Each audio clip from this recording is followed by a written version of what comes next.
Good afternoon, Chair and honorable members. Let me use this time just to check with interpretation. French, are you good? Thank you very much. Portuguese? Okay. Portuguese? Thank you. And Portuguese, French?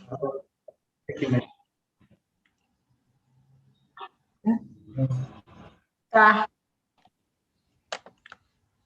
Perfeitamente. Yes, Chair. I'm just checking with Professor Maduk and Justice Dingake to make sure that they are in the meeting. I'll come back to the Chair just now.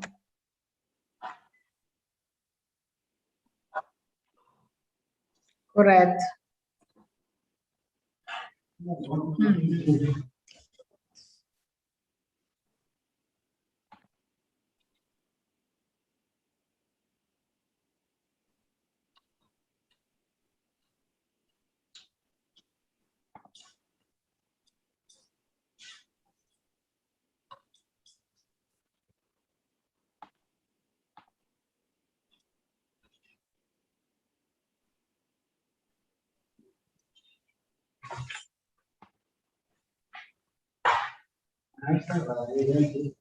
Esse aqui como chama isso da imprensa,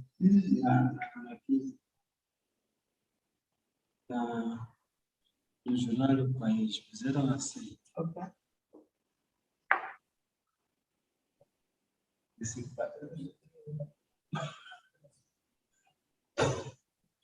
Chegaram aí, é decapitado. Quem foi?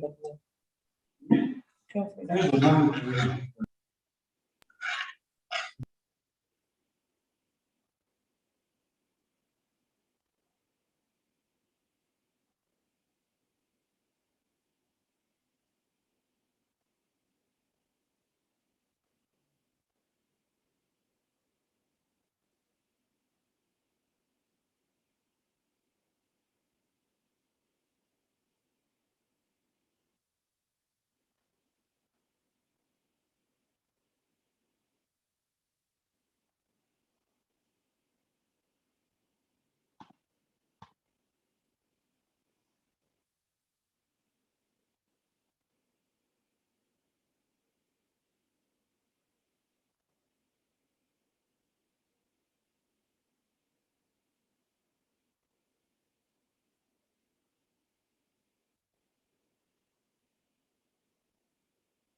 Our presenters are in the meeting and the members are in.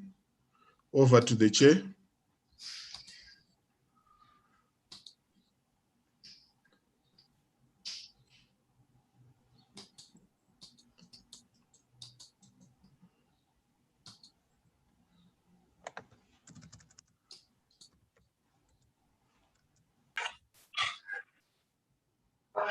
Muito boa tarde, caros colegas. Vamos retomar a nossa sessão nesta parte de tarde, convidando os nossos oradores para darem seguimento com nossos trabalhos desta tarde. Muito obrigado. Convido agora o doutor Love Mon. Esse nome.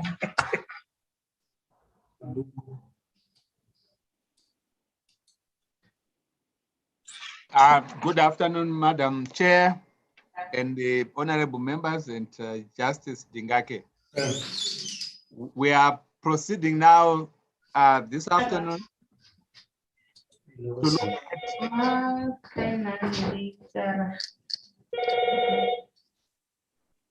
I can proceed.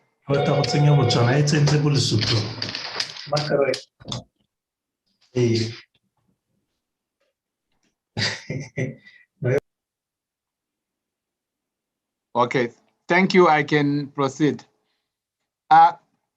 We are continuing, honorable members, on the topic that we started in the morning, which is the role of Parliament in protecting constitutionalism and the rule of law. I just want to remind you that when we started, I made it clear that in terms of our topic, Parliament has a role to play in protecting constitutionalism and the rule of law. I must emphasize that again. Parliament has a role to play. This does not mean that Parliament is the only institution that protects constitutionalism and the rule of law. There are other institutions. Justice Dingake made it clear in his intervention, for example, when he gave examples of the importance of an independent judiciary, when he gave examples of the need to protect human rights, when he also, and I'm sure he in his intervention might add more, he made reference to the issue of corruption. So what we are doing this afternoon is to take the theme further from the roles that we specified in the morning. There are so many issues that do arise, which would ensure that Parliament may actually face challenges. Remember that our topic refers to what are called prospects and challenges. So the challenges would be the kind of difficulties that would come around in the event that we are trying our best to enforce these things. So I will now be looking this afternoon at the relationship between Parliament and other players in the process of ensuring that we have protection of constitutionalism and protection of the rule of law. So I want to start with the relationship between Parliament and the judiciary in the process of protecting constitutionalism and the rule of law. First and foremost, the judiciary is an independent entity. And so the judiciary is given the task of resolving disputes by applying the law. It is given the task of ensuring that it is upholding the rule of law.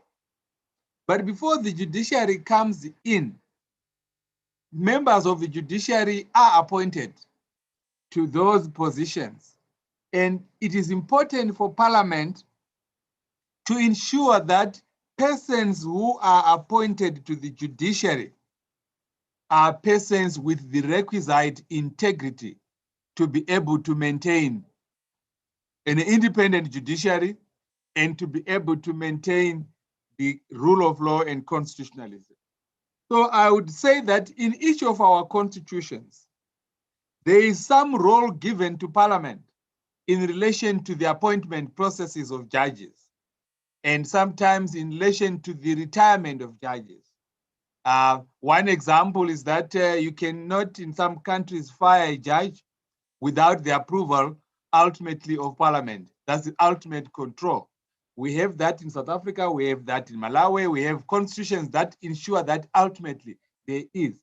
So I would say that this afternoon, we must take note of the fact that when Parliament is sitting and wanting to ensure that there is constitutionalism and the rule of law, it must itself as Parliament respect an independent judiciary and take steps to ensure that the judiciary remains independent.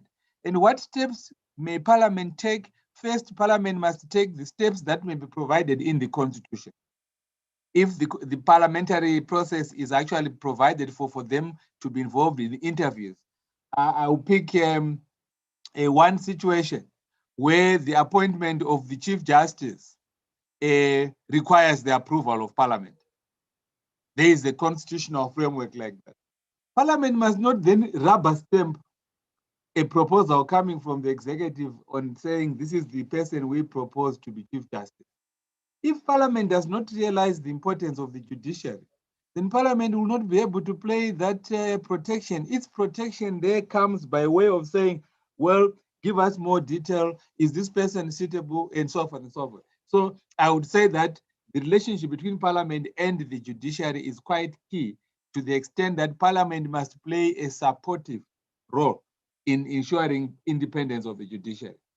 But the most important supportive role that Parliament must play to maintain an independent judiciary is where Parliament ensures that the judiciary has sufficient resources to be independent.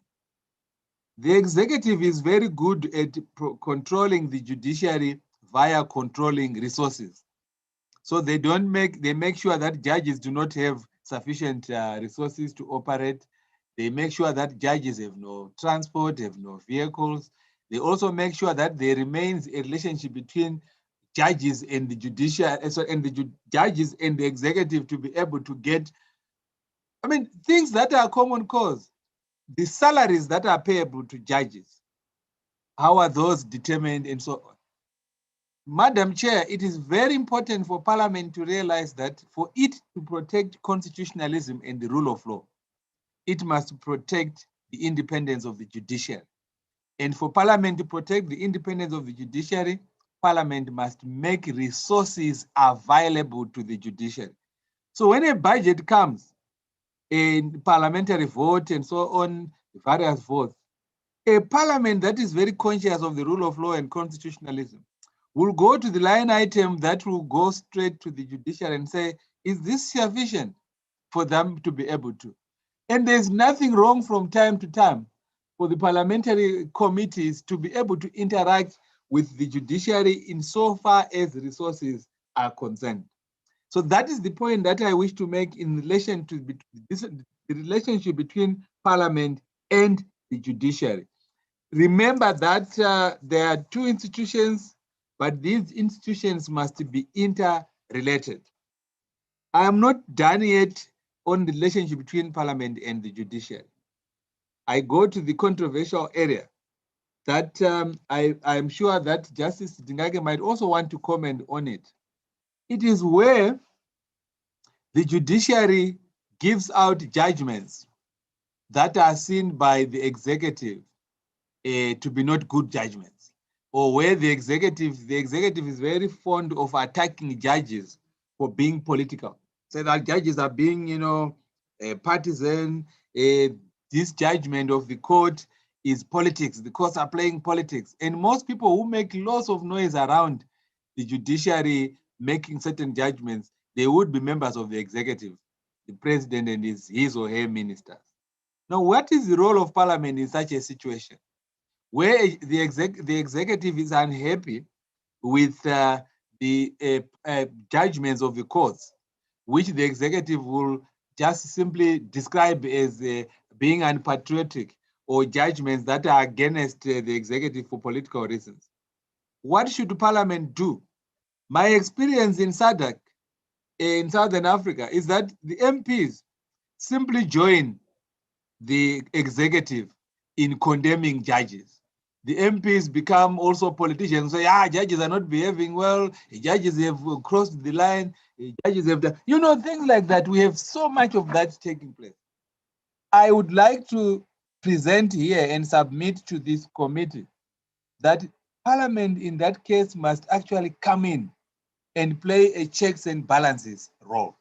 Parliament must be able to call off the executive when the executive goes beyond boundaries and says, look, you are the executive, leave judges alone.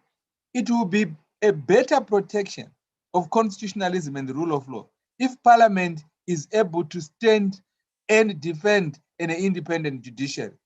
Obviously, there might be areas where the judiciary might overshoot or go beyond bounds and so forth.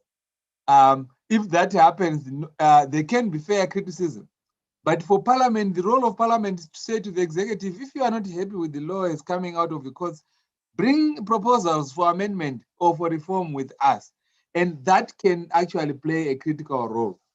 I'm saying this because in other countries outside Southern Africa, we have had good experiences of Parliament being the place where everything is cooled off when there's this heated debate between the executive and the judiciary.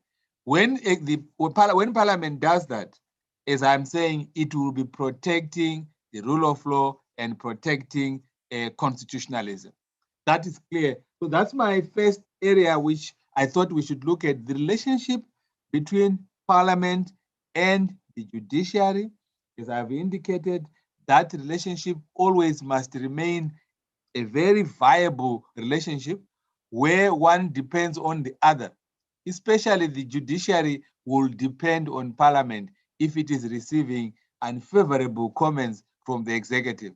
At the same time, Parliament can actually be sensible. If there are situations where the public is perceiving certain judgments or perceiving the behavior of the judiciary to be out of line, there's nothing wrong with some parliamentary debate properly controlled that raises that point in the parliamentary chamber, because after all, Parliament is the representative of the people.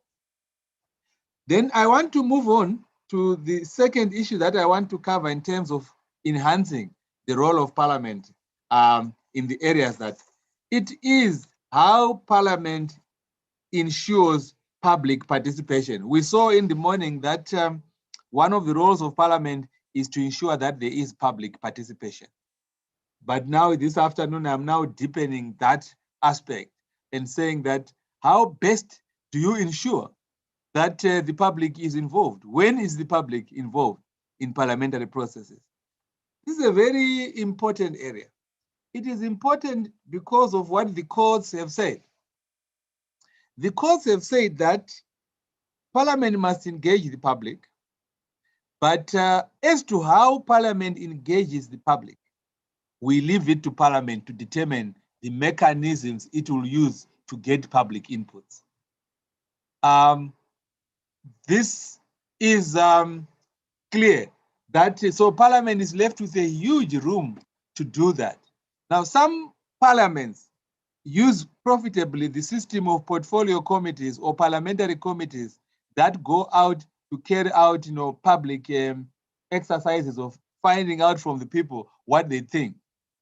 And then some, apart from that, these parliaments also allow the public to send in petitions or written submissions on what is to be debated in Parliament. Now, the issue I want to raise with you, and which I'm saying is important for the protection of constitutionalism and rule of law. When Parliament allows the public to participate, it is entrenching democratic rule by getting the inputs of the people. And as we have said in the morning, democratic rule is part and parcel of the rule of law. Democratic rule is a very good example of good constitutionalism. So it's how you treat these submissions which matters. Now, if you get inputs from people and you all completely ignore everything that came from the people. You go out there, people say out what they think, they voice their concerns and say, look, this law is not good, the proposal is not good, and so forth. Then when MPs get back to Parliament, they merely report what people said. Then they get back to what we heard from some of you during in the morning session, that they now listen to their political parties. They go out to the public. When you meet the public, people who meet MPs or members of Parliament, they don't meet them on the basis of party positions. These are members of the public who do not belong to any political party, and many of them may not have voted in the previous election, or that, and so on. And some of them will never vote. But when the Constitution says public participation, it is not looking at the participation by voters or participation by the electorate, which is what some members of Parliament, some politicians would want to portray. When we say the public, we don't mean the electorate. The electorate is a small component of the public. By public, we mean every person, other than that, those who vote. I'm sure all members of Parliament here will know that in most elections, you'll be lucky to get 60% voter turnout, but that is 60% of the adult population. So we must separate the adult population, that's those who are 18 and above. Then there is the population which is not adult, the minors, those who are below 18. They are there, out there. Then there are many in the adult population who are not active voters. So when MPs go out to consult people, they must not focus exclusively on the electorate or those that participate. From my experience, and I want to say it openly here, most members of Parliament prefer to interact with that component of the public that is the electorate, because they do it with a view to re-election. They do it with a view to ensuring that they are seen to be working. So when you get public inputs, you must take these inputs seriously. They must be reflected in the amendments that then take place within Parliament. They must be reflected in the debates.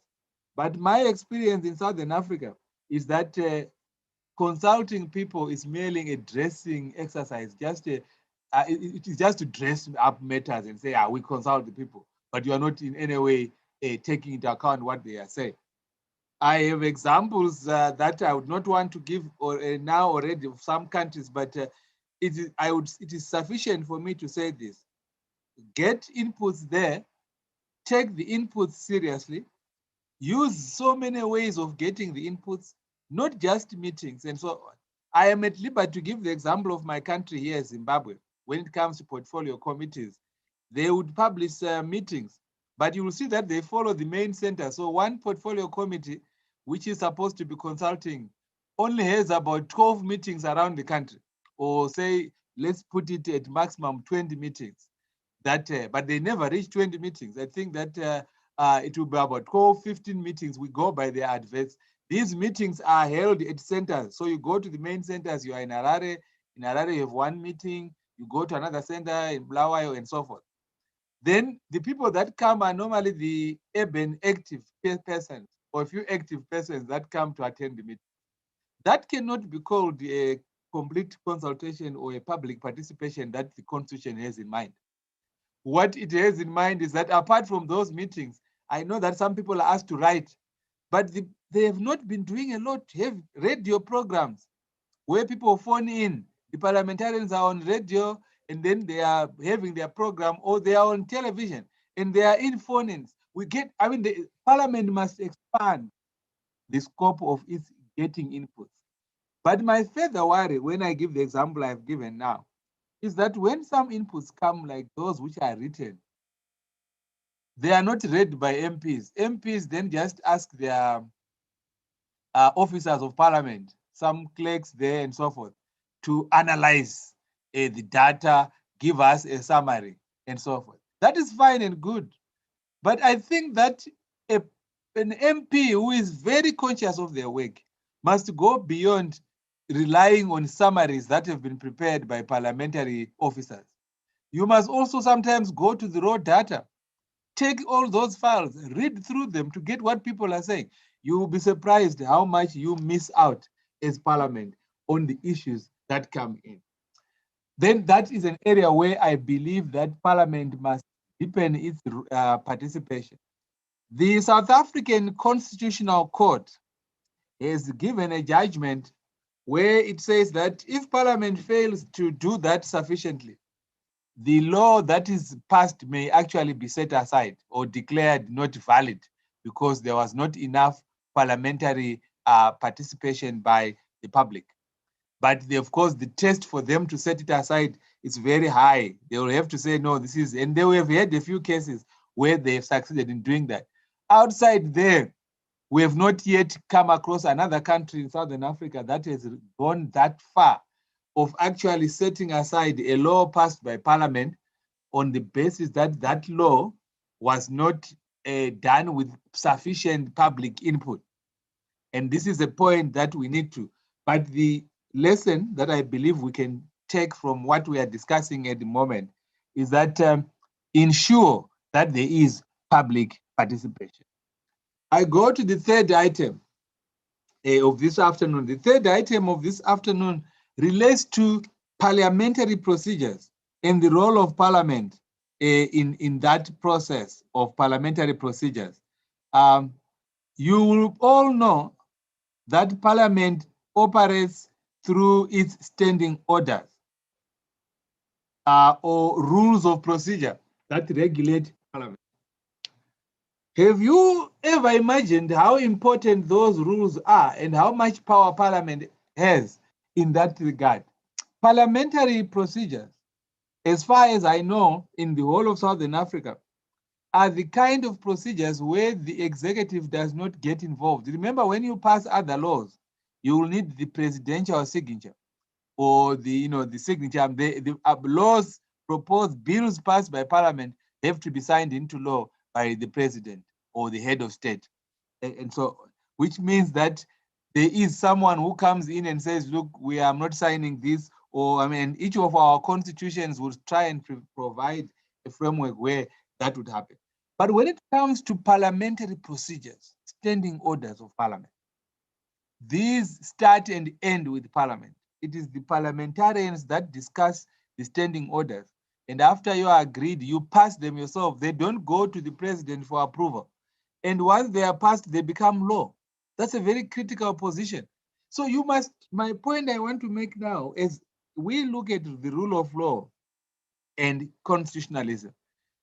Parliament has a role to make sure that its parliamentary procedures are democratic. They are open so that they can easily be used to promote this. And they have to be. You see, the kind of rules where you try and protect behavior of the MPs, do it within limits so that on the one hand, you allow them to be as free as possible. At the same time, they must also maintain the dignity of the House.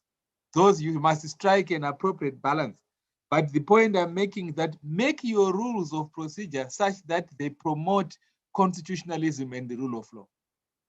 I would give an example. What the rules, many of the rules that I have studied, they are very weak when it comes to dealing with ministers who are in a way politely disrespecting Parliament. Take ministers who do not come, they do not attend sessions when they are asked to come and attend and to answer questions.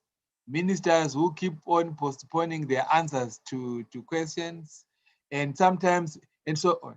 The rules are not very hard on those. There must be clear provisions as to how you govern that process, etc. Then you also have other parliaments that still do not have rules for question and answers by the head of government, who is the president.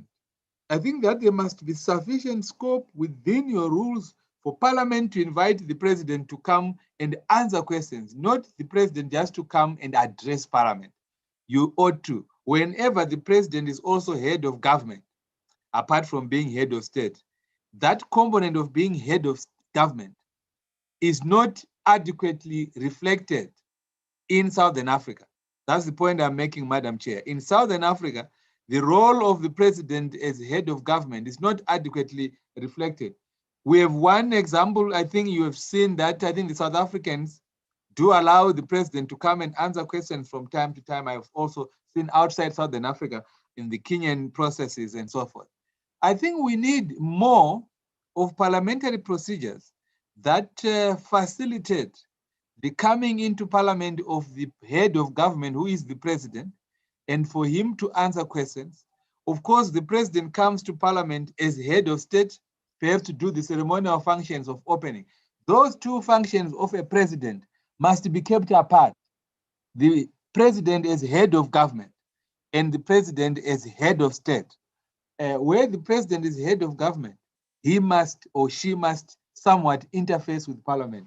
So I want to challenge you, honorable members, that if you are coming from a country, and that's coming to almost all our countries, where the president is both head of state and head of government, there must be room within parliamentary procedures for the president as head of government to be able to be subjected to processes that would ensure that we work around that element well. So that is my third point. I hope you've understood it is about parliament must attend to its parliamentary procedures. It must deepen those parliamentary procedures, make the parliamentary procedures conducive to democracy or democratic entrenchment. Do that. And although I've given the example of ministers, I also want to give examples of your interface with the public. Some of the procedures are not very conducive to public participation and public roles when parliament is in session. Of course, there is a system where the public can be sitting in the public gallery. Access to the public gallery must be fine. And then there are many countries that still have not reached the stage of televising parliamentary sessions or televising parliamentary debates. So we have a few countries. I don't want to keep mentioning those countries. But if you look at Southern Africa, we must all aspire to ensure that parliamentary processes are open to the public in terms of either via the media, television or radio, and also that those who can physically attend parliamentary business can do that. That's under my topic on enhancing parliamentary procedures and making sure that that clearly is so. Then the fourth area where I want to again say in enhancing thing is the area of the censoring or somewhat dealing with the head of government as a measure of trying to, on behalf of the people, to say that the president is wrong or the president is not acting properly. And here I'm looking at parliament and votes of no confidence and impeachment. So those ones, I am putting them under one heading, votes of no confidence and impeachment. Here, as we saw in the morning, the role of parliament when it is given, this is a role that parliament gets to be given by the people in a constitution, to say that it shall be parliament that will pass a vote of no confidence, or that it is parliament that will undertake an impeachment process. Allow me to say this: when the constitution makers or anyone who is making a constitution says, so how do we go about it? They always have parliament in mind, because parliament is held by the public in high esteem. It is the highest organ with people's representation. It is the most important institution that you can have around. And so you say, look, we can't all sit around and say the president is not doing well. He must leave office. Say you are thinking of a vote of no confidence, or that the president must be removed. You are thinking of an impeachment, and you do it. Now, I think honorable members around would know what the parliamentary process in the United States was doing in relation to President Trump. And we had so many lessons to draw and so many criticisms to give. That parliament wanted to impeach President Trump when he already left office. I think that's what happened. You saw that. Then the parliamentary process there in terms of impeachment was politically partisan. Those who voted to impeach the president in the House of Representatives did it exclusively mainly on a party line. When it went to the Senate, it was again a party line. at the end of the day, the whole impeachment process became hugely political. It is political, yes. But from it, we must say there is room for Parliament to ensure that these things are taken seriously. The South Africans have been doing lots of these votes of no confidence. And I know that each time they've been trying to do it, they always boggle down with rules. They don't know what rules to apply. Sometimes they make new rules as they are going and so forth. Parliament must not be found wanting. It must have a very clear procedure, which is a separate standalone procedure, even in the standing orders, but which deals with this very important task of how do we handle a vote of no confidence and how do we handle an impeachment process and so forth. We had, apart from the confusion that we sometimes see in South Africa, we actually had a huge confusion in Zimbabwe when a suggestion was made that the president, former President Robert Mugabe, be impeached. And in fact, impeachment motions were passed and carried through Parliament to then start the process. Our Parliament was very confused. A number of the MPs actually thought that the president had no right to be heard. Say, no, why do we hear him? We are going to be meeting. They actually chose a venue where they were going to be voting within hours and so forth. Those things happen, but they were caught unaware. Yet the Constitution does provide for these things, and it will be important that those things are taken seriously and they are actually implemented ahead of them causing problems and so forth. Then the fifth thing that I want to refer to is sensitizing members of Parliament, or I'll call that capacity building of MPs. Right? That's my fifth point. For Parliament to be able to protect constitutionalism and to protect the rule of law, the members of Parliament themselves must be capable. They must know the importance of these things. They must know their role. They must actually have a deepened understanding of what they're supposed to be doing. Our parliamentary process is open, except for a few countries, I see in Zambia and so on, where you have a provision that says you must have a particular level of education for you to be elected as a member of Parliament. The majority of the countries don't do that. They go by the demo. Whoever is elected is a member of Parliament. But being elected does not automatically give you the knowledge and capacity to do your work. I mean, that's obvious enough. So once you are elected and so forth, it doesn't follow that you will be able to do your work properly. You ought to get, so the Parliament itself must devise a very effective capacity building program so that you get in the first year of MPs being elected, because we must work with what we have. Those are the people elected. The first few months of a parliamentary first session in Parliament is to train the MPs. Deal with what you see. I think this is one of the weakest aspects in Southern Africa. You get the MPs, this Secretariat of Parliament, which is the Clerk of Parliament and others, must do an audit. The MPs have come. I'm sure they fill in forms to say, who are you, what are you, what is your thing. They must be able to identify MPs who would need capacity building, and not capacity building of the workshop type. You come for just 4 hours and you're gone and so forth. They must do it thoroughly. I mean, imagine if the session we are having with Justice Dingake today were a session that were available to almost all members of Parliament in Southern Africa and so on. I'm sure there have been some good things that have come out of this session, and it would benefit many MPs. And if that is the case, why are we not providing resources for capacity building so that we know that the first year of a 5-year term, capacity building, then the next 4 years, the country reaps the rewards of a trained member of Parliament who knows what to do, how to maneuver.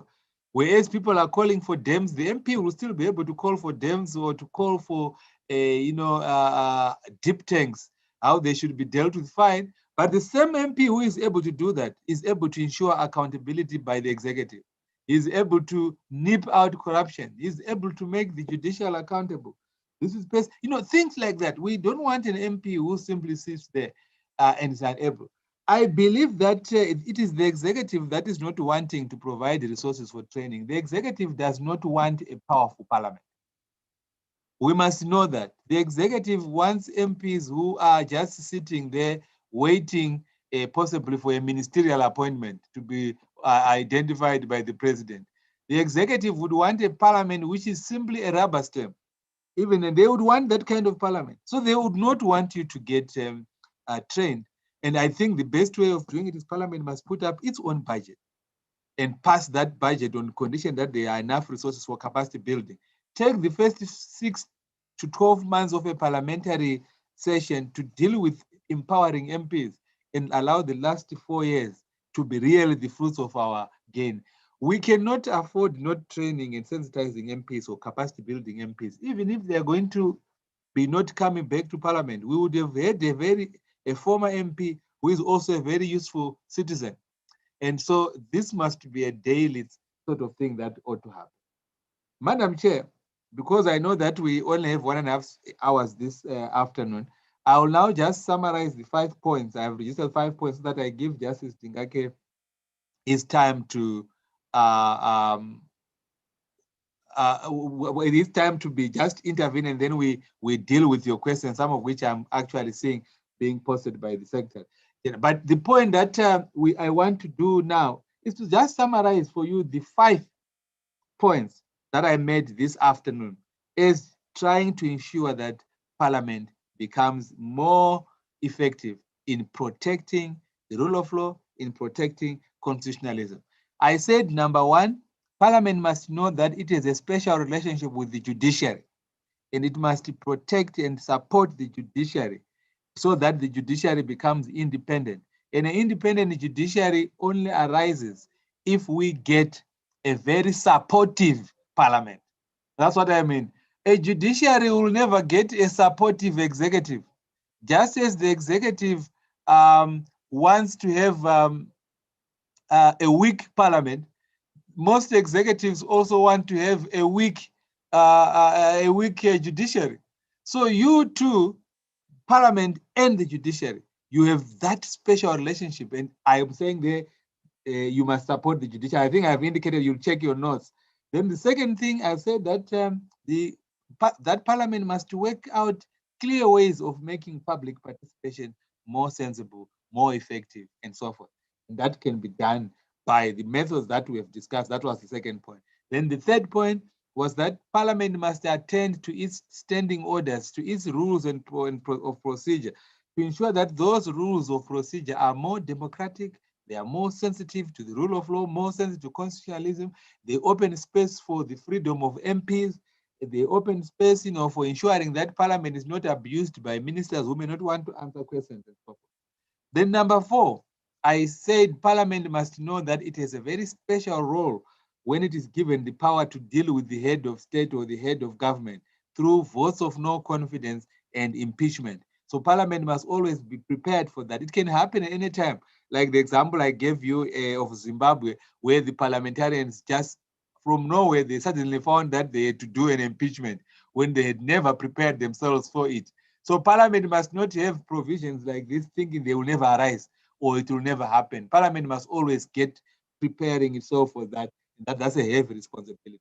Then fifthly, I said that there is need to sensitize MPs to the issues and to do capacity building. And I've seen that one of the issues being posted there is how do we deal with the problem that resources are not easily availed for that purpose. But I don't know why this question keeps arising when Parliament itself is the one that votes money. There can be no taxation without parliamentary vote. There can be no money spent anywhere without a parliamentary approval. So why should Parliament not insist itself that we want in this budget to have so much money that must be given for parliamentarians to deal with the capacity building thing? It can also make, Parliament can make certain rules, or when it passes certain laws, it must ensure that in those laws, there is minimum standards that are put for capacity building of MPs. Those will be my 5 points summary, Madam Chair, and I leave it at that for now for this afternoon. And I'm sure that's time for Justice Tingake.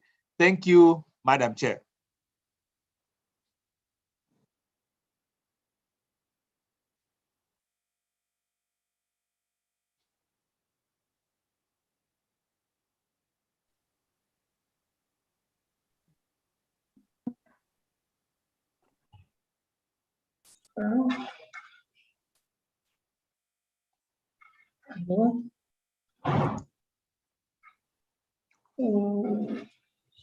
Acho que pode dar continuidade o juiz Dingag,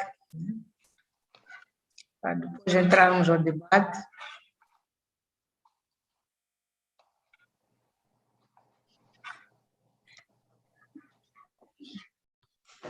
Thank you, Madam Chair. May I first establish whether I'm with all of you?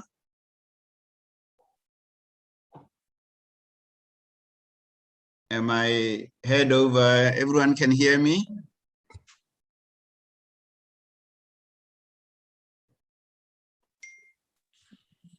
Interpretation, are you good? Can you hear Justice Dingake?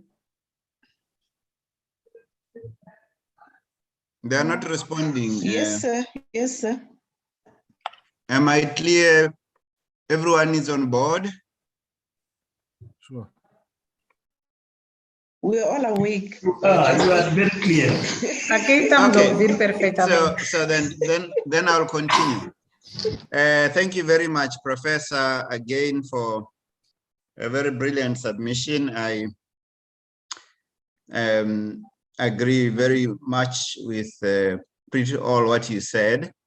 I think we are agreed, as the professor keeps on emphasizing, that Parliament has a role to play in the protection of constitutionalism, in advancing the rule of law, in deepening democracy. I think we agreed. And there is a disconnect when, although Parliament has all those powers, it still falls short of delivering on its mandate most of the time. That is one area of concern that maybe it also speaks to the need to capacitate members of Parliament to formulate cash cost programs, because we cannot overemphasize this point, that only an independent, well-informed, knowledgeable, I'll add in certain circumstances, courageous Parliament can we make advances that we need to make to protect constitutionalism and the rule of law. The professor spoke about the relationship between Parliament and other players. It used to be wrongly thought that maybe the mission or the duty or the function to advance human rights, to protect constitutionalism and the rule of law, maybe it's a function of the judiciary alone. That was, if ever there was such a view, it was very erroneous, because members of Parliament are constitutional actors. They are human rights actors, and they should take themselves seriously as such, and never even once should they subordinate themselves to any of the organs of the state of which they are co-equals. Never.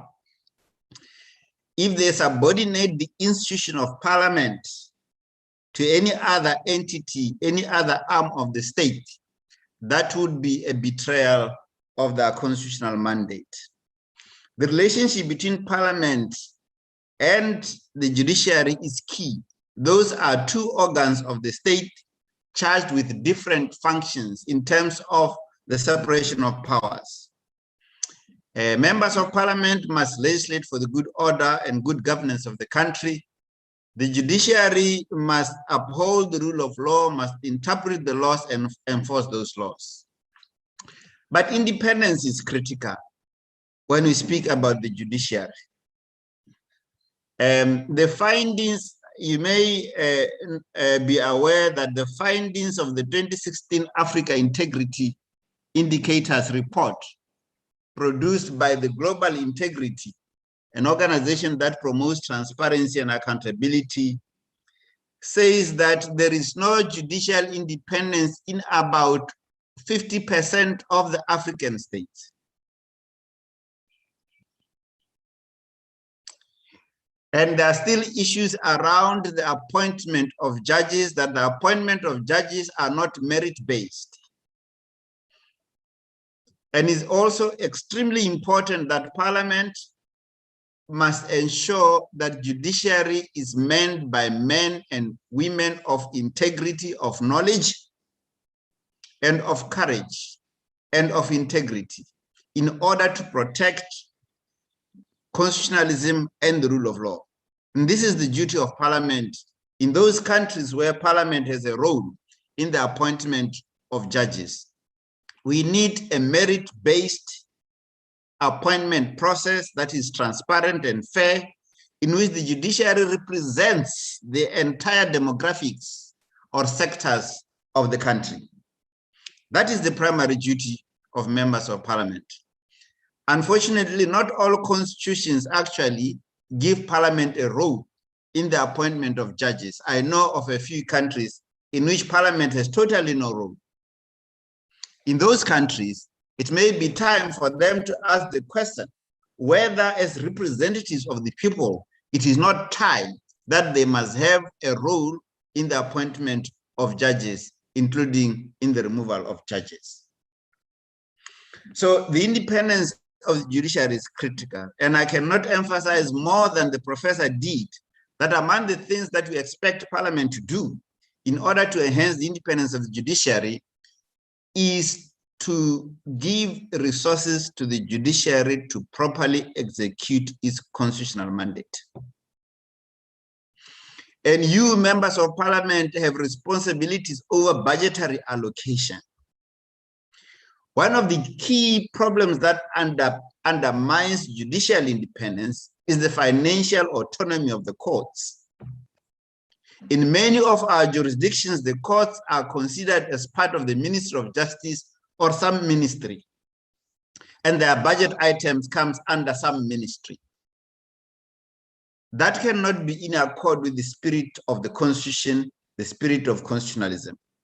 So we need to give the judiciary sufficient resources to carry out its functions. And the judiciary must have financial autonomy over its own affairs. And it should not at any time ever be forced to go begging before a head of state or a parliamentary committee to say that we need money for this and this. Because we know that once you are a beggar, you become vulnerable to influence. And we do not want our judges to be vulnerable to influence. Because the state, the president, the ministers, and everyone is a regular litigant before our courts. And the requirements of our constitutional spirit of our constitution and constitutionalism is that once they come before our courts, they are immediately demoted to a status of an ordinary litigator in the same status like any other litigator. So they should not be reduced to a status of beggars. So this Parliament can do to ensure that resources are given to the judiciary.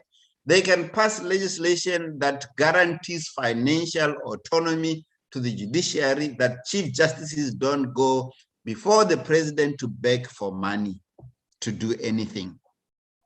If you do that, you will have executed your mandate of promoting, protecting constitutionalism and the rule of law. The executive has the purse. It also has the arms.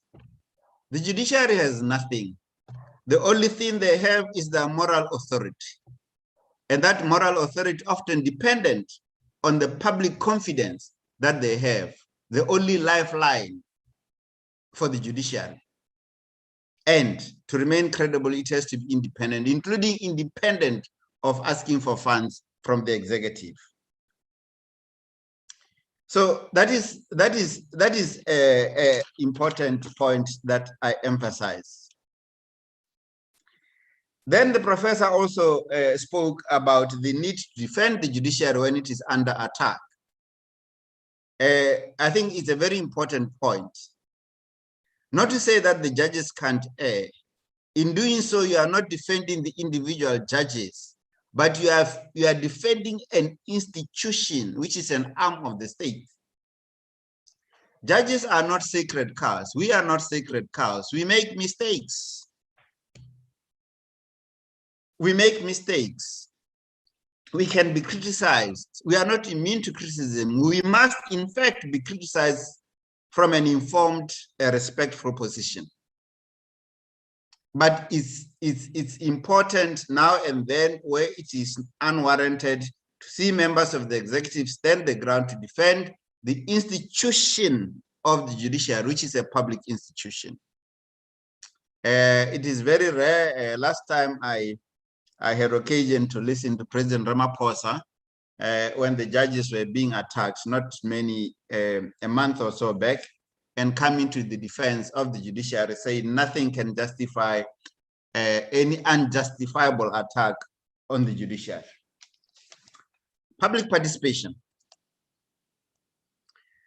Public participation is key, as the professor said. I can't emphasize that point. In fact, in terms of international and regional legal norms, the public have a right to participate in the conduct of the national affairs. And members of parliament can actually facilitate or ensure the participation of the people. But in consulting the people about how they should be governed, about whatever legislative program the government is thinking about, it is important that parliament must indeed take on board the views of the people. Because what parliament, the powers of parliament, including the powers of judiciary, are delegated powers, delegated by the people. So the judiciary exercises delegated power, judicial power, and so are members of parliament. Our principals are the people, we the people. As most constitutions start their constitutions, we the people, we the people. So that spirit of we the people must always ring loud to every member of parliament. There is no point in consulting the people if their views mean nothing. If their views mean nothing, there's no point in consulting them. So by way of just emphasizing what the professor said, I want to return to the other theme because it concerns me. I highlighted it earlier in the morning session, and in this afternoon session, the professor said I may make further comment on it. That relates to your duty to promote transparency, accountability, and anti-corruption. I alluded in the morning to the AU framework, the African Union Convention on Preventing and Combating Corruption. And our countries are devastated by corruption. So you pardon me if I keep on harping on this issue. While there may be some normative legal framework, the real problem appears to be that most of the anti-corruption bodies are not sufficiently independent and they are under the control of the executive. I think it is important for members of parliament to revisit the framework that establishes these anti-corruption bodies and determine whether they are really, truly independent to go after everyone, to go after judges, to go after ministers, to go after MPs, to go after presidents. Are they empowered to do so without fear of being fired, without fear of recriminations? I think we need to pay attention to that. We need an enabling framework that criminalizes corrupt activities, enhances transparency in public procurement, and requires public officials to regularly declare assets and liabilities, identify and prevent conflict of interest, which is conflict of interest in the procurement, even of recent with COVID having ravaged our people. We had stories in a few countries where some people, including leaders, have taken advantage of the pandemic, of the disaster, to engage in corrupt activities. And we still have a situation in most of our countries where there is no sufficient protection of whistleblowers. We need to attend to this gap. And we need to ensure that the legal framework is strong and robust to enable tracing, seizure, freezing, forfeiture of all illicit earnings from corruption. Once we do this, then we will be fulfilling our functions and protectors of constitutionalism and the rule of law. I do not know, because of time, whether I will have another chance. If I will, to conclude, I think I'll stop there because of time, but hoping that I'll have some concluding opportunity. Thank you, Madam Chair.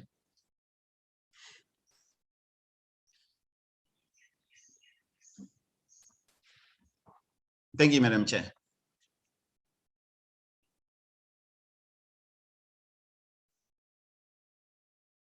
Is there anybody there?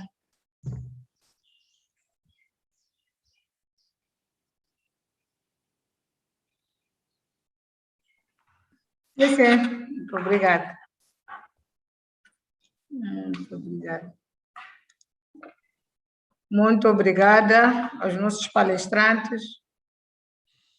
Convido agora os colegas para alguns esclarecimentos, algum questionamento.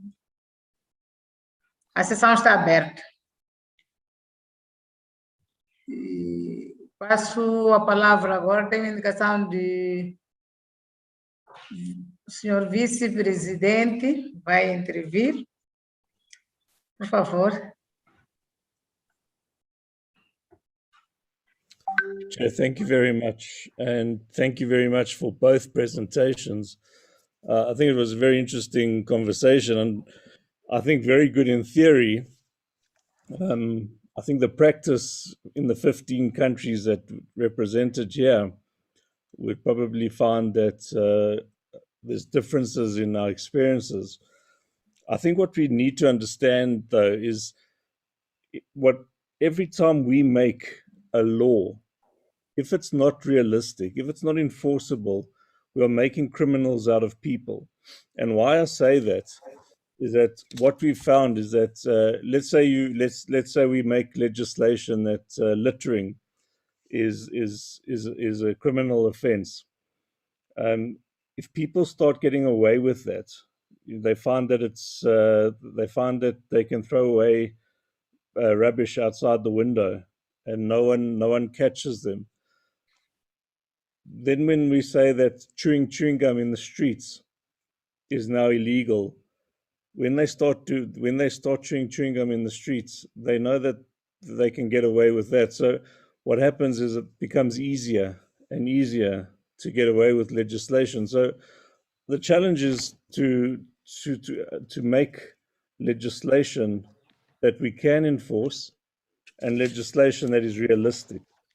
And I think this is where, between the 15 countries, I think we sometimes get it right or wrong, is that we look at each other or to each other, and I think we make legislation that sometimes it's just a step too far, and we make legislation that, I don't want to say it makes criminals out of people, but it almost makes it unbelievable in terms of the legislation.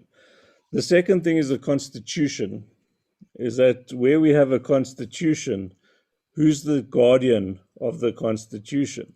Now, you've suggested, Justice Dingake, that it's almost the parliamentarians should be the guardians of the constitution. But in South Africa, it's often been that we've run to the courts, and the courts have had to protect the constitution, because they've had to say, well, our interpretation in the constitutional court is such that we actually suggest that the constitution says so and so.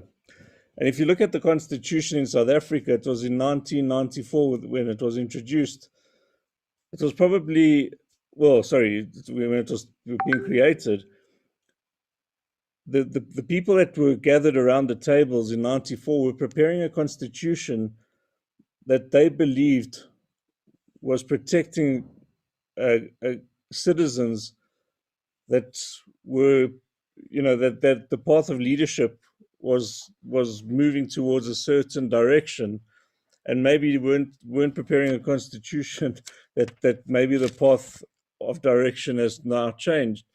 So now you've got people now in legislation that wants to change a constitution, and an entrenched constitution. We've seen in Zimbabwe that there's what we refer to as restorative justice, and it has been said that President Mugabe had what has been said as successful restorative justice and recognized as successful restorative justice. But you look at a constitution and you say, who has the right to amend the constitution? Is it the parliamentarians, or do you approach the courts? Where does the power lie when it comes to the protection of the constitution, or having the constitution? And I find it an interesting, I find it interesting that when it's the people that the constitution is created for, they really don't have much of a say, because it's either the 400 people in an assembly, or the executive, or they have to approach a court for their voices to really be heard. And so I think that what we're discussing here is obviously very important. But when it comes to the 15 countries, we each have it differently. We each have a different experience on who is the custodian of this constitution, and how we roll out the challenge of how we can challenge being heard in this constitution. Thank you.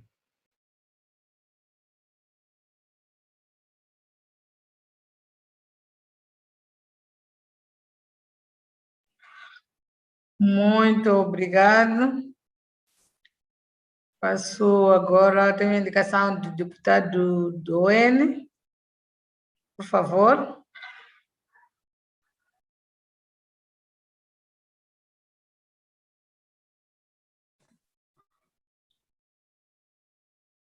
Thank you very much, Madam Chair, and thank you very much to Professor Maduku and Justice Dingake for their presentations.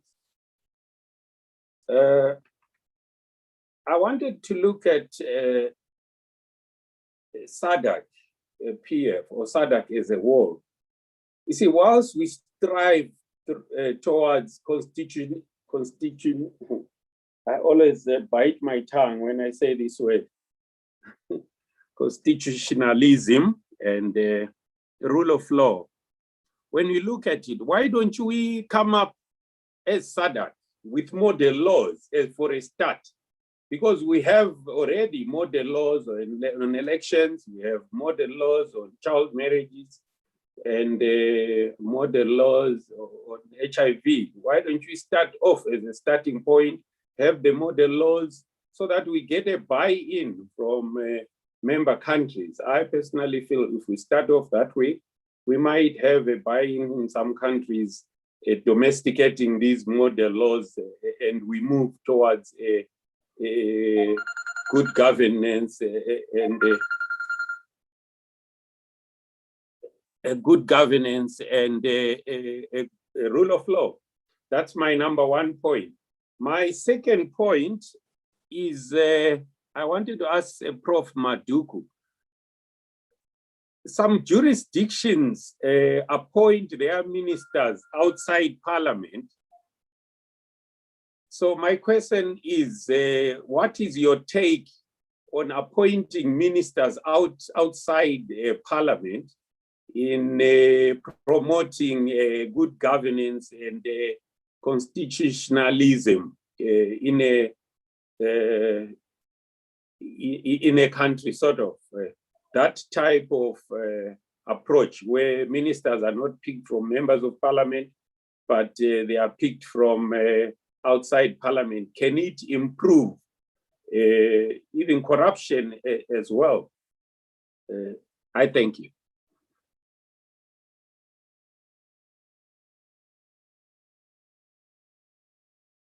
Obrigado, deputado Doene. Tenho a indicação da secretária-geral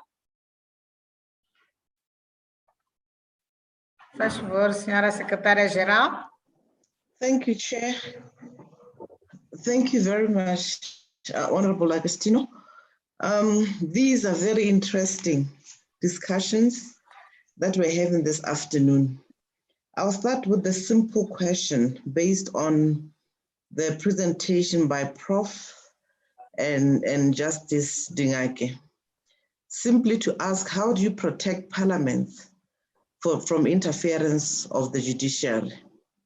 And I'm saying this building on the assertion that the professor made earlier in relation to the development of the rules of procedure and standing orders, that these are done in isolation and without any interference of any arm of government. But I believe that there are case studies elsewhere that go as far as even giving judgment on committee work of Parliament, which was based on the guidance of the rules, among others. The last question that I have, if you can indulge me, Madam Chair, is that the first and most striking challenge I'm presented with is how to ensure the reputation and integrity of the institution of Parliament itself is contained and sustained at the level of the SADC Parliamentary Forum. And there's been a heightened level of scrutiny that parliamentarians are faced with of recent years, mainly from donors and also from the executive, in terms of whether a parliament is weak or is strong, or whether indeed Parliament's capacity development, value addition for capacity development yields any positive outcome. And I like the fact that the professor emphasized and the justice emphasized the issue of capacity development, which is a key pillar for us at the SADC Parliamentary Forum. But I would like to know, how do we ensure that the outcome of any capacity development yields value for money at the end of the day? And I'm saying this underlining the issue of political party whipping, the conscience and ethical conduct of the individual MPs, among others. Because at the end of the day, when we stand up and speak for the institution of Parliament, we often lubricate democracy and the role of Parliament as a value addition. And I would like to hear from practical experience what actually happens in these cases. What is the value proposition that we can put forward to still have the integrity of Parliament intact? I thank you, Chair.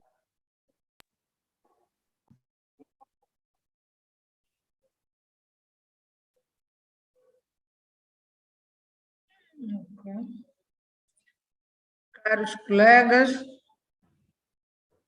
não tenho outro pedido de palavra. Posto isso, convido os nossos palestrantes para algumas considerações, algumas respostas. Por favor. Through you, Chair. I'm struggling to raise my hand because I've been made co-host. Okay. So I have the dilemma. Could I also pose a question that I had posted in the chat? Pode intervir, Sr. Secretário, pode. Desculpe, é que não vi a indicação. Thank you very much, Chairperson. On the issue of public participation, I've come across a statement that reads, democracy means that the minority will have their say and the majority will have their way.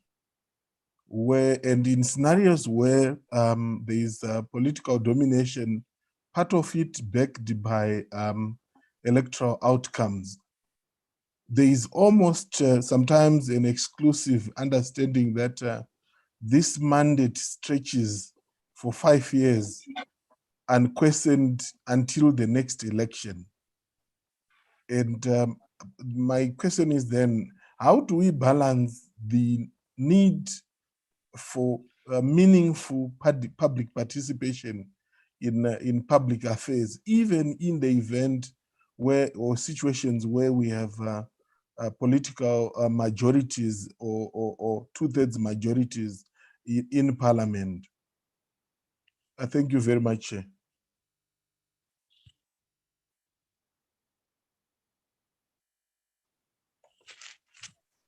Não tenho outra inscrição. Convido agora aos nossos palestrantes.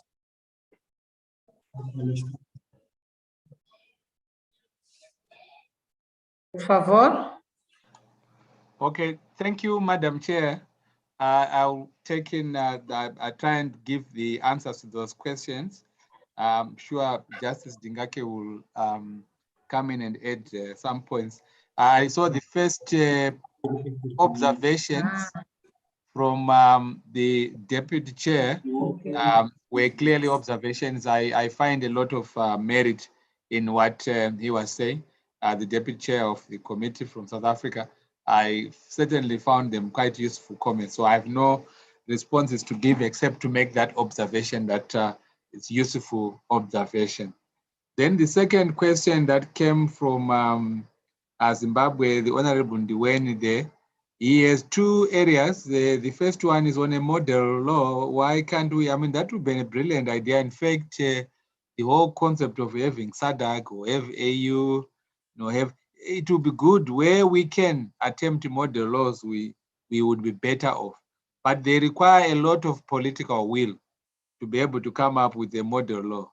And they will be shot down by most of our leaders. So I think that many of our leaders would not want a model constitution that we can all try and buy into, and so on. So this is what would be the problem. But it is a good idea. It's actually a useful way of looking at things to say, can't we have a model thing? If you were, I'm sure you were following what Justice Dingake was saying in relation to what Parliament can do. He was saying, for example, yes, I know of countries where this role is not provided for. I know of countries where this role is not provided for. I mean, we should have a model framework of what Parliament does. Let's say with the example we took this afternoon of the relationship between Parliament and the Judiciary. Should Parliament be involved in the appointment of judges? Let's put that question, for example.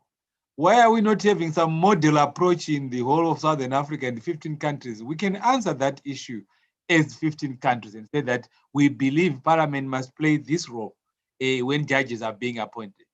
And then, for example, we go to the next issue we also addressed this afternoon was how much resources should be given to the judiciary and how do you measure these resources? What role is Parliament playing? How has Parliament been playing that role in other countries? How we can have models around that. So you are very correct that we can have a model, and I would support that, and I think everyone will support it. But it is to get the model, which will be very problematic because countries have different ways of approaching the matter. But I would agree with you there. Then that takes us to the question you posed about whether ministers are appointed in and outside the Parliament. The typical American approach, which is still only in the United States very extensively so, and I think there are a number of countries that have followed that. You will see what the Kenyans have done along the same line. You elect the president directly, and then he or she must pick ministers from outside Parliament so that there's complete separation between the executive and the legislature. So you don't have MPs who are sitting there every day hoping to be recognized for appointment as a minister. You get people who know that if I'm in Parliament, I'm not going to be part of the executive, so I'm going to make the executive accountable. So that is the advantage of a system where members of Parliament, so the ministers are not appointed for members of Parliament. It is supported on the basis that you are likely to make Parliament more effective in ensuring accountability. There are no people looking out for careers and so forth, and then not doing as much. And also even party political affiliation might not be as serious as what you find where you take ministers from Parliament, because you are taking ministers from the same MPs who would have been part and parcel of the same camp that was campaigning in the areas, whatever. So that has been the advantage. I would not say it is necessarily the solution, but I can tell you that those are the reasons that have been given for those who support it. And then they say the only person who is accountable is the one who elected directly. The president must be able to hire and fire those people. And he is one who should answer, but he must get a competent team. that he gets from anywhere. And this is where that issue is coming. But on the opposite, the reason why people say the systems that require ministers to come from parliament, they are based on the British system, where in fact the government is a parliamentary executive. It's a parliamentary system. Those who go into government are actually the executive. All ministers, the prime minister comes from parliament, ministers must come from parliament. The philosophy there is that it is parliament that is governing. And then it is a few people that are picked out of parliament to actually do the day-to-day running of state. You would see that that system's philosophy is that government is nothing but an executive of parliament. That's how the Westminster, the British approach takes in. And so in that case, they would want the people's representatives to be in government, because the separation between the executive and the legislature in the British system is very weak. They simply, yeah, they are really one and something. Imagine that the prime minister is the head of government, but the prime minister is also an MP. He will have his constituent somewhere, and he comes in to be the prime minister. And this is what you have seen in most of European countries do have the prime minister coming from parliament. They don't elect the president directly. So I think I've answered you that, well, it's yes, no, it depends on one's political perspective. So there's no real right position, but you can choose for yourself what that. But in Southern Africa, we have generally tilted to the fact that we get our ministers from parliament. And then we give the presidents just one or two or three. In Zimbabwe, it's 5. In South Africa, it's 2 ministers you can get from outside parliament, and so on, things like that. You do get this position clearly. Then this is from, I think from Honorable Nduen from Zimbabwe. I'm sure I've addressed those questions. Then there was also a question from the Secretary General on how do we protect Parliament from the judiciary and so forth. Well, it is very difficult to take the judiciary out of these issues. But I think a principle must be established that generally when Parliament is operating within its own rules, the courts will not interfere. That is the general trend around the world. And that where they come in and interfere, there ought to be a good reason, like if they say there's an infringement of rights or an infringement of constitutional provisions, they would be. So it's a very difficult balance to maintain between a really independent parliament with its own orders and so forth. And that must be, one must strive towards that. But if we talked about capacity building and so on, I mean, there's nothing wrong with also exposing the judiciary in appropriate fora, in appropriate workshops to these things. They can get one among themselves, like you can have Justice Dingake there addressing a workshop of judges across, or you get professors also coming in to do that.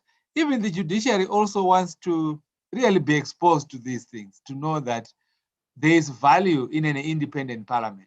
And then you come in. So the general principle has been, you cannot, because of the constitutional supremacy, take away the judiciary if there is a dispute. But the judiciary must not go too far in it. If there are countries where this is happening, the way out of it is to raise it, get some criticisms going around. It will reach the judges through publications and so forth, and you get that.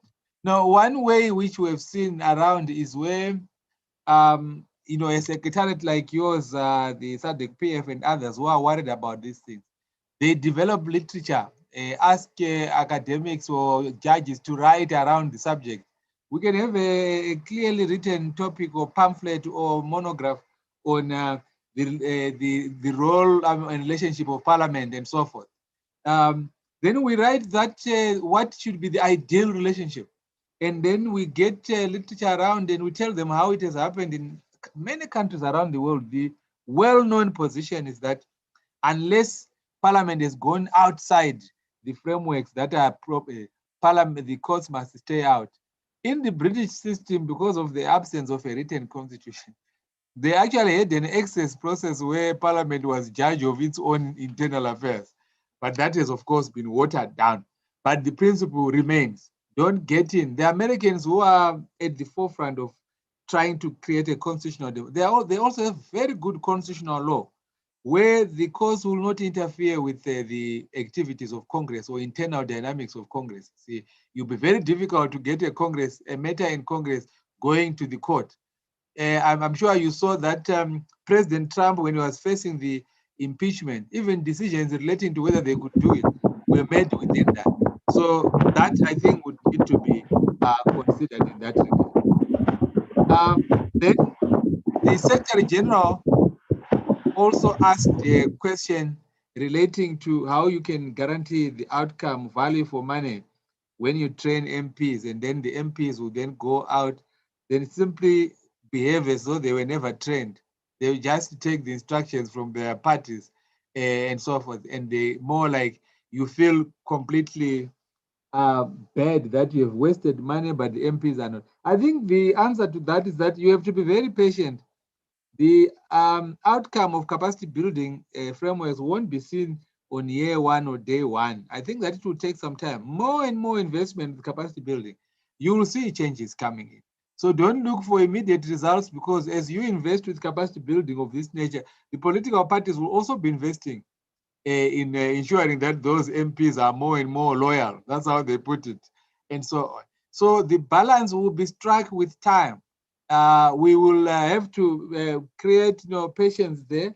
And apart from that patience, I don't think that you lose out. There are MPs who, because in the capacity building process, you must also deal with the question of what is the role of the party whip? What is the role of the party? Properly trained MPs will stand against interference, and we'll soon see many of them. I don't think the parties will be firing left, right, and center everyone who is not. But I want to appeal to you in this case to ensure that we are patient, we take time. I think let's invest in it, and we'll get fruits 2, 3, 4 years down the line. The fruits will be clear. And that the most important aspect, like I said at the beginning, Parliament is a separate institution from the members of Parliament. So you can't just say because I am a member of Parliament, then whatever I do is Parliament. No, Parliament must be kept as a separate institution, but this requires the thing. Then the final observation related to the whole concept of whether democracy is all about this concept that the minority will have their say while the majority will have their way. That is no longer the correct conception of democracy. Under a proper democracy, the minority will also have their way. It's not just their say, they also have their way. This is why there's so much protection of the judiciary and so forth. And that if the majority will behave in a way that is undemocratic or that is contrary to the constitution, then this is where you bring in the other arm of state. That's where you bring in the courts to assist the minority have their way. That's the way. And so we must teach our people that this is a very old notion of democracy, that the majority will have their way. You can have your say. In other words, you can talk and talk and then we listen, but at the end, we don't have to do it. We'll do whatever. In other words, after all has been said and done, we'll still do what we would have wanted to do. That's, I think, what Justice Dingake cautioned against, that, look, democracy is about involving the people. When we say involving the people, we mean involving both the majority, whoever claims to be in the majority, and the minority. But in many cases, public participation gives room to the minority that is active, because the majority also tends to be lazy. They just vote and disappear. So in a democracy, we must be very careful that we put that. So I hope I have just put insights on that issue that has been raised by Shaunes from Secretariat, whether I would discourage people who spread messages around the issue of democracy is the majority having its way and the minority having say. A democracy is where both the majority and the minority have both their says and sometimes their ways. The majority may not have its way every time. They may have their way in sometimes, or in the majority of cases. But we must build societies where the minority will be able to do that. Those would be my really requests, answers to the questions. And I also hope to say that I can give my final remarks, which are to be quite confident that this has been a very useful. I benefited a lot from my intervener and then also from the questions that have been coming.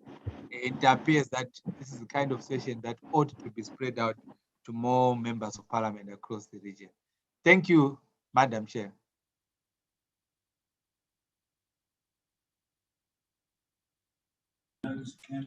Muito obrigado. Agora passo a palavra para o juiz de Ngag. Não sei se tem alguma coisa a nos dizer.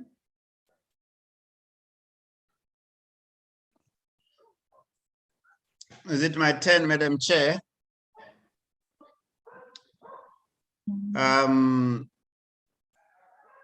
Should I proceed?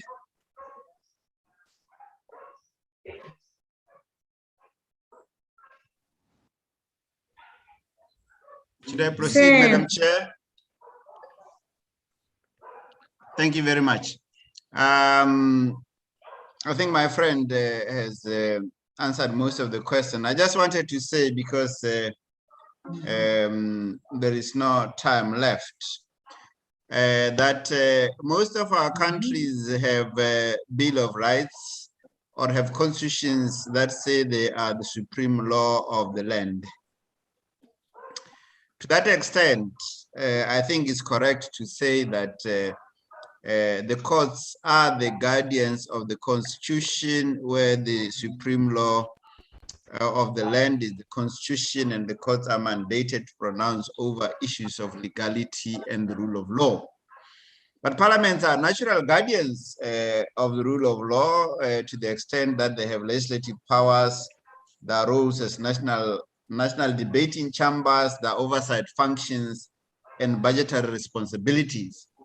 And indeed, as Deputy Chair from South Africa suggested, the 15 countries that make up SADC, or whatever number, although we share a lot in common, in fact, in terms of both saying that we want constitutionalism, the rule of law, equality, and all those, we seem from the same book, but our constitutions are different, and our statutory law to give effect to our values are different. And the institutions that were put in place to give effect to the promise of the Constitution also are different in some respects. So they are different results, although we share so much in terms of common values. But we all subscribe mainly to the doctrine of constitutional supremacy. I'm a big, coming to the second one, I'm a big supporter of model laws. My only abiding critique that I hope in the course of time the MPs could attend to and should help protect constitutionalism is to close the implementation gap. Honorable MPs and the Honorable Secretary General, the next phase in around modern laws is to close the implementation gap. We must put in place some monitoring mechanism. We must put in place some monitoring mechanism in order to improve implementation.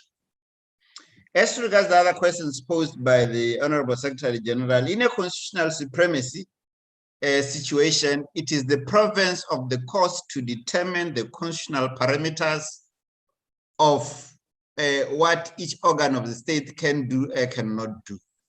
When the question arises whether the courts must intervene in the work of the parliamentary committee, it is the courts that have the power to determine whether it can do so or not. And usually, if the parliamentary committee has followed its rules, the courts will not intervene. But where there is an allegation of breach of the law, breach of the Constitution, the courts will intervene because it is their duty to do so as the guardians of the Constitution in a constitutional supremacy. So that answers that part of the question. And of course, we have not had time. There is a lot, because of the growth of judicial power, there is a lot that the judiciary is also doing that may be taken to be violation of separation of powers. To give you an example, recently in Papua New Guinea, for the first time, I think Maduku I don't know whether Maduki you have come across this. I taught constitutional law at the University of Botswana. I'd never come across it until 2 weeks ago when I heard that the PNG Judiciary, the Supreme Court of Judiciary in PNG nullified the passage of the budget in PNG, which was passed by Parliament. The court struck it down as null and void and of no force and effect, and directed the Parliament to go back and debate that budget. I can So intervene, Judge. Let me come in. I think I would want to. I haven't come across that. I'm very interested in following that up and hearing it, getting from you. I'll send you some write-up on subsequent report on that one. All right. So I think I've answered the question that I wanted to answer, but I agree that we must not tire to capacitate Parliament. The results may come slowly and it may take time, but we should never tire. But as I must emphasize again, we as individual MPs must introspect and say, what is our role, and have courage and be able to follow through our mandate without fear of favor. We must have a transformed mindset if we were to deliver on constitutionalism and the rule of law. And by way of conclusion, I think we can't emphasize more to conclude the independence of Parliament. And Parliament must find mechanism to work closely with civil society and non-governmental organizations over time. And they must be able to introduce bills, even private members' bill, to advance constitutionalism and the rule of law. There's so many things that Parliament can do. Maybe what we need going forward, just thinking loud, maybe the time has arisen for SADC-PF to explore the potential for some regionally agreed principles and guidelines on the role of parliaments with respect to drawing on good practice across other regions of the world.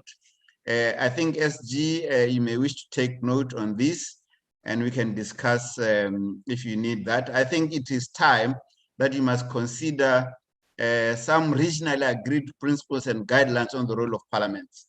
And at some stage, you must convene a high-level regional conference on this particular topic, now involving a larger audience, including members of the executive, civil society, academia, and members of and other groups. And lastly, maybe you also need a research project to find out the extent to which members of parliament are in actual fact fulfilling the roles. That study may be quite interesting. Whether indeed all these roles that they're supposed to play, whether in actual fact, I think Professor Maduku would love to run with that one, whether in actual fact in the region, whether it is happening. And let's see the evidence. And thereafter, our actions, let them be evidence-driven. Thank you, Madam Chair, for the opportunity. I appreciate it.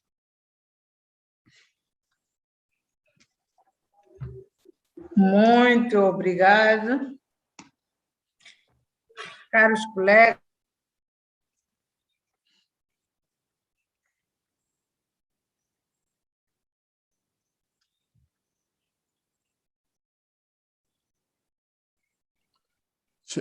Chair, your microphone is muted.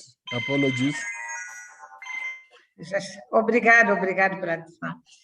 Dizia eu que estamos a passos largos para o fim dos nossos trabalhos do dia de hoje, mas antes de encerrar, convido agora o secretário para alguns anúncios. Muito obrigada.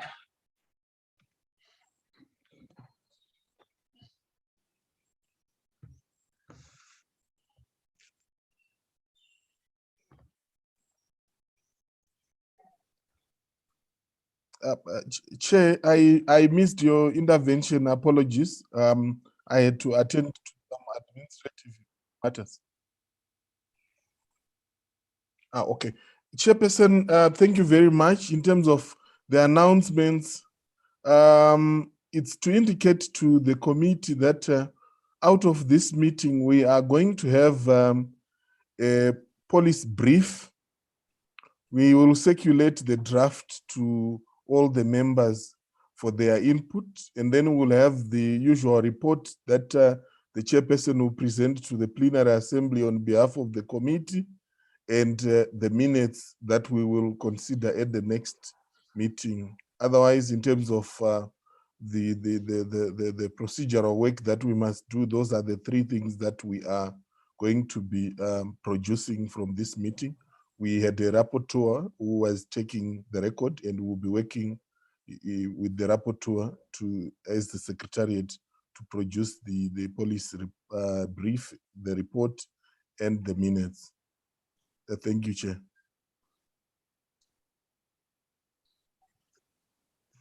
Muito obrigado, senhor secretário. Caros colegas, chegamos ao fim dos nossos trabalhos. Gostaria de agradecer a participação dos distintos colegas nesta reunião.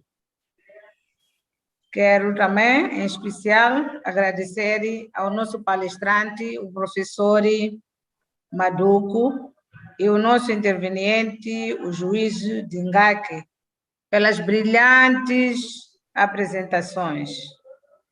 O tema apresentado é muito atual e permitiu que os membros da comissão tivessem uma visão coletiva sobre o constitucionalismo e o Estado de Direito no concernente ao papel do Parlamento.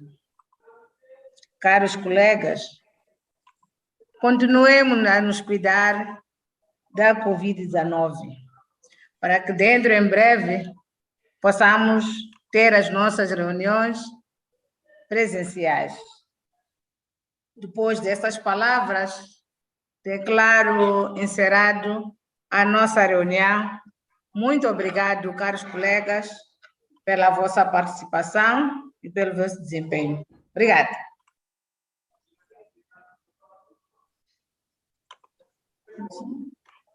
Declaro encerrado, né? Thank you, Madam Chair. Thank you, Chair.